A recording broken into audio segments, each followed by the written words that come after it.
ബാംഗ്ലൂരിലേക്ക് നമ്മളെ സമ്മേളനം വരുമ്പോൾ നമ്മളൊരു ആവേശം എന്താണ്?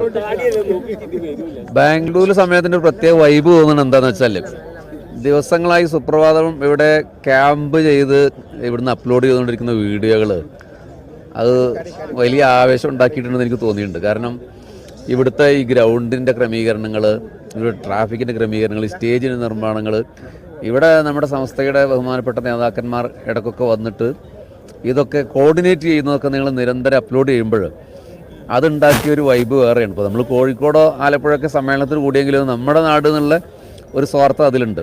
മറ്റൊരു സംസ്ഥാനത്ത് ഇതിനായി വരുന്നവർ മാത്രമായിട്ടാവും, സമസ്ത കേരള ജമിയത്തുലമയോട് സ്നേഹമുള്ളവർ അതിനായി വരുന്നവർ മാത്രമായിരിക്കും ഈ സമ്മേളനത്തിൽ പങ്കെടുക്കുക.